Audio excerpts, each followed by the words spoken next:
ओम अज्ञानतिमिरान्धस्य शलोकाय चक्षुर्मिलितं तस्मै श्रीगुरवे नमः। श्री चैतन्य मनोभीष्टं स्थापितं येन भूतले स्वयं रूपं कथमयं ददति स्वपदान्तिकम्।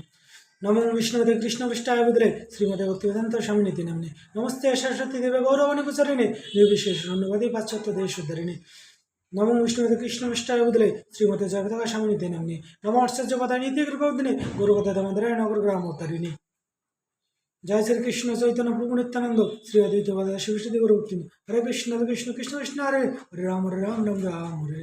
ओम नमो भगवते वासुदेवाय ओम नमो भगवते वासुदेवाय ओम नमो भगवते वासुदेवाय। আমরা আজকে রাধার অষ্টমী সম্পর্কে জানবো। তো প্রথমে রাধারানী সম্পর্কে শাস্ত্রে কি বলা হয়েছে তা আমরা জানবো। যে রাধাকৃষ্ণ এক আত্মা দুই দেহ ধরি অনন্য বিলয়ে রস আস্বাদন করি। চৈতন্য চরিতামৃত আদিখণ্ড ৪র্থ অধ্যায় ৫৬ নম্বর শ্লোক।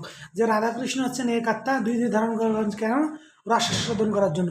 মহাভাব স্বরূপা শ্রী রাধা ঠাকুরানী সর্বগুণ খনি কৃষ্ণ কান্তা শিরোমণি। চৈতন্য চরিতামৃত আদিখণ্ড ৪র্থ অধ্যায় ৬৯ নম্বর শ্লোক। যে রাধারানী হচ্ছেন কি? মহাভাব স্বরূপা, তিনি তার মধ্যে এবং সমস্ত গুণ বিদ্যমান রয়েছেন। অবতারী কৃষ্ণ জয়সে কর অবতার অংশিনী রাধা হইতে তিন গণেরও বিস্তার। চৈতন্য চরিত আদিখণ্ড ৪র্থ অধ্যায় ৭৬ নম্বর শ্লোক। যে কৃষ্ণ হচ্ছেন অবতারী, রাধা হচ্ছেন অংশিনী এবং তার থেকে তিন গণেরও স্ত্রী হয়। রাধা পূর্ণ শক্তি, কৃষ্ণ পূর্ণ শক্তিমান, দুই বস্তু ভেদ নাই শাস্ত্র প্রমাণ। চৈতন্য চরিত আদিখণ্ড ৪র্থ অধ্যায় ৯৭ নম্বর শ্লোক। যে রাধারানী হচ্ছেন পূর্ণ শক্তি, কৃষ্ণ হচ্ছেন পূর্ণ শক্তিমান। যে শক্তিমানের থেকে শক্তির কখনো ভেদ হয় না। রাধা কৃষ্ণ হইছে সদা একই স্বরূপ, লীলারস আস্বাদিতে ধরে দুই রূপ। যে রাধা কৃষ্ণ হচ্ছেন একই স্বরূপ, কিন্তু তার দুই রূপ ধারণ করেন লীলারস আস্বাদন করার জন্য। চৈতন্য আদিখণ্ড ৪র্থ অধ্যায় ৮ নম্বর শ্লোক। তো রাধার অষ্টমী পালন করে কে, কিভাবে এবং ভগবত ধামে ফিরে গিয়েছিল তা আমরা জানবো। এক সময় নারদ ব্রহ্মাকে জিজ্ঞেস করেন যে এমন একটি ব্রতের কথা বলুন যে ব্রত পালন করে সকলেই ভগবত ধামে ফিরে যেতে পারেন। তখন ব্রহ্মা বললেন যে সত্য যুগে লীলাবত নামে এক বারবণিকা ছিলেন। বারবণিকা মানে যিনি দেহ ব্যবসা করেন। তিনি খুবই সুন্দরী ছিলেন। অর্থের আশায় তিনি এক নগর থেকে আরেক নগর গেলেন। তিনি সেখানে যখন গেলেন, সামনে ওই নগরে গিয়ে তিনি কি পেলেন? যমুনা নদী পেলেন।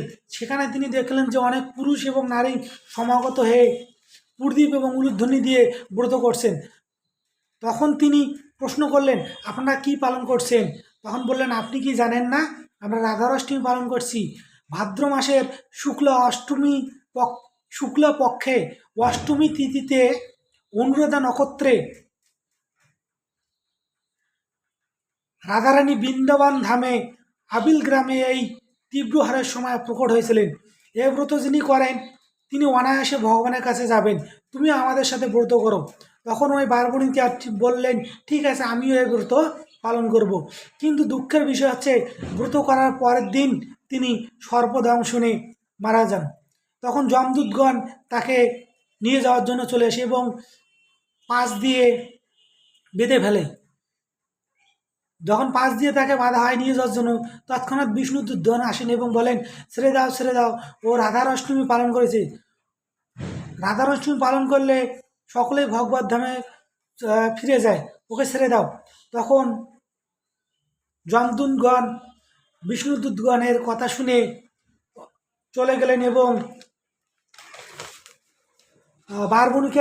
বারবণিকাকে নিয়ে বিষ্ণুদূতগণ ভগবত ধামে চলে গেলেন। তো রাধার অষ্টমী পালন করার ফল কি? এই ব্রত করলে কোটি কোটি জন্মের পাপ ধূলিসাৎ হয়। এ ব্রত করলে শত সহস্র একাদশী ব্রতের ফল লাভ হয়। এ ব্রত করলে সুমেরু পর্বতের ন্যায় ফল লাভ হয়। এ ব্রত করলে সহস্র তীর্থে উপযুক্ত সময়ে স্নান করা ফল লাভ হয়। এই ব্রত যদি কেউ অশ্রদ্ধা সহকারে করে তাহলে বিষ্ণু ধামে যাবেন। 10,000 গাভী দানে ফল লাভ হয়। এই ব্রত করলে সহস্র রাষ্ট্র যজ্ঞের ফল লাভ হয়। এই ব্রত করলে অশ্বমেধ যজ্ঞের ফল লাভ হয়। এই ব্রত করলে রাধারানী এবং ভগবান শ্রীকৃষ্ণ প্রসন্ন হন। এই ব্রত করলে সকল দেবদেবীগণ কৃপা লাভ করেন। তাই আপনারা সকলেই রাধারাষ্টমী পালন করুন এবং মানব জীবনকে ধন্য করুন। যদি আমার এই পাঠে কোনো ভুল ত্রুটি হয়ে থাকে তাহলে নিজ গুণে ক্ষমা করবেন। জয় শ্রীকৃষ্ণ চৈতন্য প্রভু নিত্যানন্দ শ্রী অদ্বৈত গদাধর শিবসুধী গুরু ভক্তবৃন্দ। হরে কৃষ্ণ কৃষ্ণ কৃষ্ণ হরে হরে, হরে রাম রাম রাম হরে হরে।